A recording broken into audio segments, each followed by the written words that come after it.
আসসালামু আলাইকুম বন্ধুরা, শুভ বিকালবেলা। কেমন আছেন আপনারা? আমি এমন একটা সুন্দর জায়গা দিয়ে বিকালবেলা হাঁটতেছি। এটা হলো আমার নিজের জন্মভূমি এলাকা।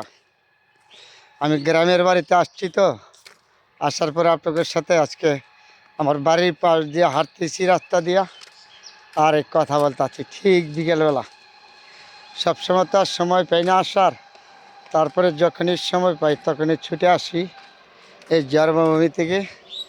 আজকে এই বাগানের ভিতরে দিয়ে হাঁটতেছি আর আপনাদের সাথে শেয়ার করলাম। এক গাছতলা দিয়া ঠিক বিকালবেলা হাঁটাগোড়া ভালো লাগে, তাহলে আপনাদের সাথে দেখাইলাম হাঁটার টাইমে। হ্যাঁ, এটা হলো গাছের তলে, এগুলি হইলো আপনার লটকলের বাগান। এগুলি দেখেন না, এগুলি লটকলের বাগান। এই গাছতলা দিয়া হাঁটা খুব ভালো লাগে, তাহলে আমার জন্মভূমি এলাকায় এসে আপনাদের সাথে দেখাইলাম। হ্যাঁ, এগুলি হলো বিশাল বড় বড় গাছ গাছ এগুলি। হ্যাঁ, এটার নাম হইলো, এটা হলো জায়গাটার নাম হলো নরসিংদী জেলা, শিবপুর থানা। হ্যাঁ, আমার নিজের ভূমি এলাকা। এগুলি দেন, এগুলি লটকলের গাছ, এগুলি সম্পূর্ণ লটকলের গাছ। বাগান এগুলি দেন না, এই বাগানগুলি লটকলের গাছ।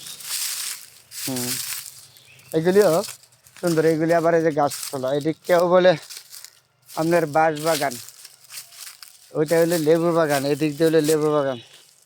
তাহলে এই বাগানের ভিতর দিয়া ঠিক বিকালবেলা হাসলাম আর আপনাদের সাথে দেখাইলাম, শেয়ার করলাম সুন্দর জায়গাগুলি। হয়তো আমার ভিডিওগুলি সবাই পছন্দ করবেন না, যারা পছন্দ করেন তারা দেখবেন, সবাই তো করবেন না। দেখাটা জায়গাটা কত সুন্দর, গাছতলা দেখছেন। আর রৌদ্র নাই, তো রৌদ্র নাই, খুব ঠান্ডা একটা জায়গা।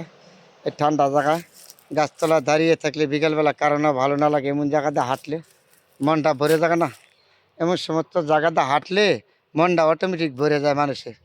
বাতাস লাগে, আবার গরমের দিনে ঠান্ডা। এগুলি লোড করলে তো বড় হয় না, আর পরে কদিন বড় হবে। খুব সুন্দর দেখা যায় জায়গাটা, বাগানটা না। বাগানের ভিতরে হাঁটলে কার না ভালো না লাগে। খুব সুন্দর একটা জায়গা গাছটা।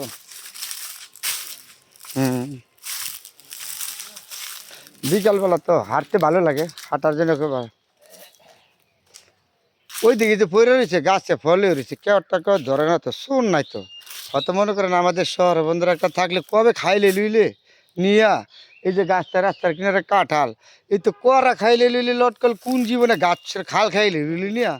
আরে আজকে ধরে এই বেড়া করে পড়েছে, কেউটা কেউ ধরে না পড়ে তাহলে ধরবো, কিন্তু সবার আছে। এই কাঙ্গাল নাকি গ্রামের মানুষ কাঙ্গাল? তাহলে শহরের মানুষ পাগলিয়া জায়গাটি খাওয়ার জন্য কাঁচা নিয়ে বেচলে বেচে কিনা খাইলা, কিনা খাইলা। আল্লাহ তো বুঝেন না, গাছে থাকলে কেমন খাইতো। আলে এই যে একটা গাছে কাঁঠাল দেখেন, আল্লাহ পাক কি নেয়ামত দিয়েছে। এই কাঁঠালগুলি যদি ঢাকা শহর থাকতো, এই যে গাছটার মধ্যে, এই যে গাছটার মধ্যে যে কাঁঠালগুলি, হ্যাঁ, এই যে কাঁঠালগুলি কবে না খাইলে লিলে নিয়ে সরে খাইলে লিলি। আলে এই দেশে তো আপনার সোন নাই, এগুলি সোন নাই, পাট পাট ছিটার নাই, কেয়ারটাকার নেন। এই জন্য গ্রামের মানুষ সরল সোজা মানুষ, গ্রামে বসবাস করে, আমরা বসবাস করি। গ্রামের মানুষ সোজা সরল, কোনো বেজাল পছন্দ করে না। তারপরে গ্রামের অবদান বলে শেষ করা যাবে না। ঠিক বিকালবেলা বন্ধুরা, কত না সুন্দর আমার এই জন্মভূমি এলাকা, সোনার বাংলাদেশ। বিকালবেলা বন্ধুরা আপনাদের সাথে শেয়ার করলাম। সবাই ভালো থাকবেন, সবার জন্য দোয়া রইল।